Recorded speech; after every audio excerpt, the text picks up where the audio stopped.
जय जय रघुवीर समर्थ समर्थ म्हणतात की मुलांसाठी धन गोळा करून ठेवण्यापेक्षा मुलांना उत्तमाचे संस्कार द्या असं समर्थ आपल्याला इथे सांगतात।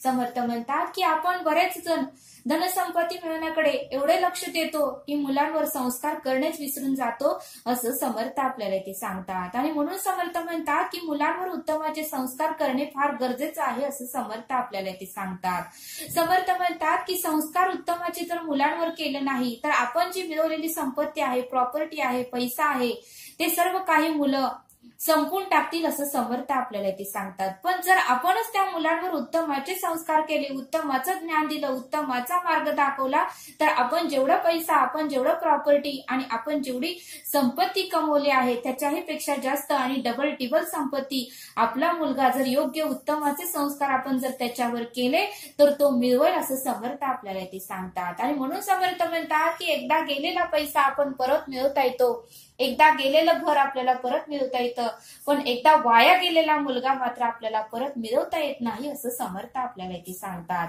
आणि म्हणूनच समर्थ म्हणतात की योग्य संस्कार नसल्यामुळे मुलांवर योग्य संस्कार नसल्यामुळे मुलं हे मोठ्यांचा अनादर करतात, मुलं हे मोठ्यांना उद्धट बोलतात, मुलं हे आई वडिलांना उलट बोलतात आणि मुलं हे कुणाचंच ऐकत नाहीत। आणि म्हणूनच समर्थ म्हणतात की कुटुंबातील मुलांचं कुटुंबामध्ये मुलांचं बोलणं कमी झालेलं आहे आणि म्हणूनच समर्थ म्हणतात की मुलांमध्ये प्रेम माया ही आटत चाललेली आहे, आपल्याला आता बघायला मिळतं असं समर्थ आपल्याला इथे सांगतात। आणि म्हणूनच समर्थ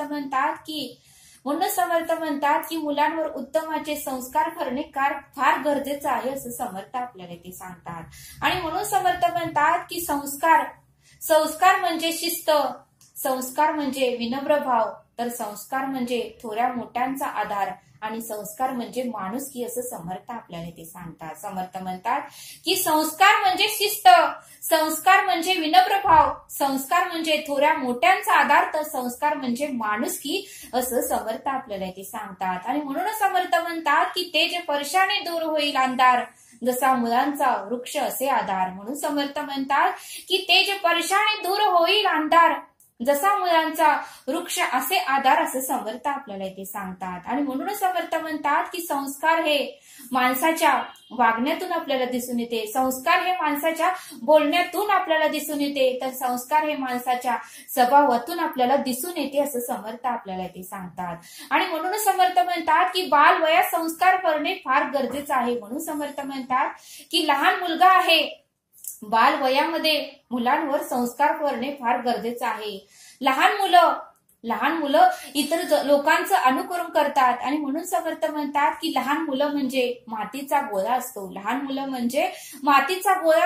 लहान मूल म्हणजे कोरी पाटी असते आणि त्या कोऱ्या पाट्यावर काय लिहायचं आहे हे लहान मुलांना कळत नाही आणि त्या कोऱ्या पाट्यावर उत्तम काय लिहायचं आहे हे आपण त्या लहान मुलांना सांगितलं पाहिजे असं समर्थ आपल्याला इथे सांगतात। आणि म्हणून समर्थ म्हणतात की श्यामच्या आईने श्यामलाही उत्तमाचे संस्कार केले आणि म्हणूनच श्याम हा उत्तमाचा घडला असं समर्थ आपल्याला इथे सांगतात।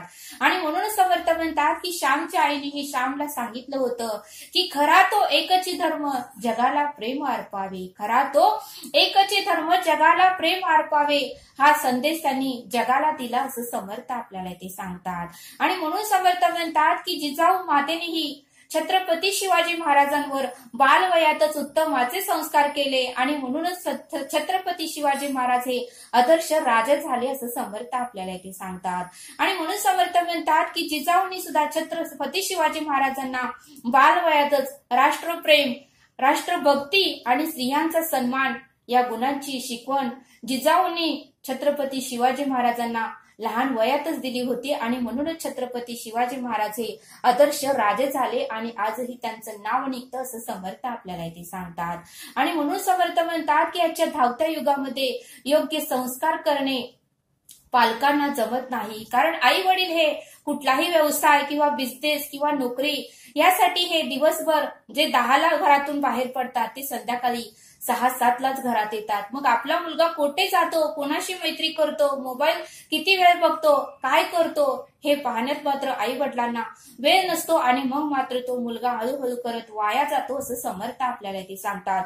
आणि म्हणून समर्थ म्हणतात की एवढाही पैसा कमवण्याकडे लक्ष देऊ नका, एवढीही संपत्ती कमवण्याकडे लक्ष देऊ नका, एवढीही प्रॉपर्टी कमवण्याकडे लक्ष देऊ नका, आपल्या मुलांवर उत्तमाचे संस्कार करण्यासाठी थोडा वेळ तरी तुम्ही काढून ठेवा असं समर्थ आपल्याला ते सांगतात। आणि म्हणूनच समर्थ म्हणतात की मुलगा आणि मुलगी हीच आपली प्रॉपर्टी आहे असं समर्थ आपल्याला ते सांगतात। समर्थ आपल्याला एक बोध देतात। समर्थ म्हणतात की एका घरामध्ये एक आई चहा बनवत होती आणि त्यावेळेस तिचं लहान बाळ चौथीला होतं।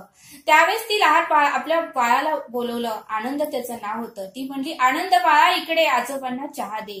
त्यावेळेस त्या ताईंनी मात्र चहा हा मोडलेल्या कपामध्ये चहा दिला। त्यावेळेस तो मुलगा म्हणाला की आई, या कपाचा दांडा मोडलेला आहे, हा कप मोडलेला आहे, मग मोडलेला कप आपण आजोबांना कसा द्यायचा? त्यावेळेस ती आई म्हणाली, अरे बाळा, तुझे आजोबा हे फार थकलेले आहेत आणि त्यांचा हात चहा पिताना थरथर कापतो आणि त्यांच्या हातातून कप निसटतो, त्यामुळे बरेच कपांचे दांडे तुटलेले आहेत, म्हणून मी त्यांच्यासाठी एक सेपरेट कप काढून ठेवलेला आहे आणि ह्या कपातच मी त्यांना चहा देते, कारण बरेच कप असे दांडे तुटून वाया गेलेले आहेत।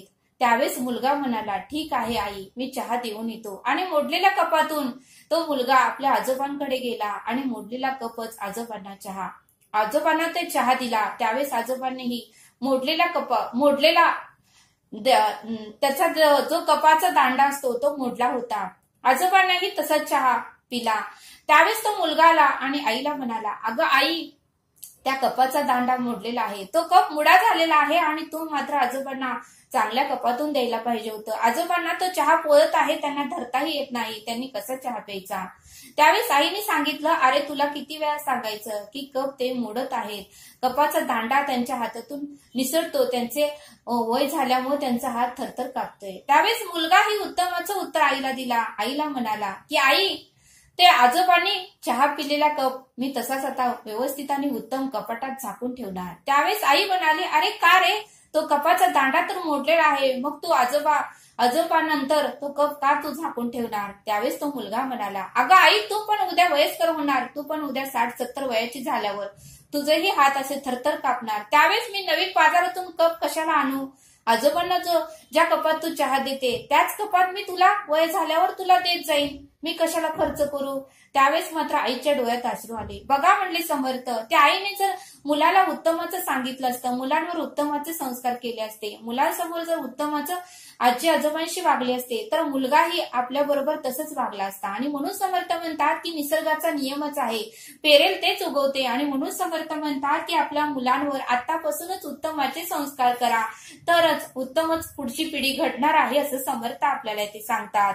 कारण आजकाल आपण पेपरमध्ये, बातम्यामध्ये ऐकत आहोत, काही ना काहीतरी घटना घडतच आहेत असं समर्थ आपल्याला ते सांगतात। आणि म्हणूनच समर्थ म्हणतात की मुलांवर उत्तमाचे संस्कार करणे ही काळाची गरज आहे असं समर्थ आपल्याला ते सांगतात। आणि म्हणूनच समर्थ म्हणतात की हीच आमुची प्रार्थना आणि हेच आमुचे मागणे, हीच आमुची प्रार्थना, हेच आमुचे मागणे, माणसाने माणसाशी माणसा सम वागणे, माणसाने माणसाशी माणसा सम वागणे असं समर्थांनी आपल्याला इथे सांगितलं। तरी आता आपण येथेच थांबू। धन्यवाद। जय सद्गुरू।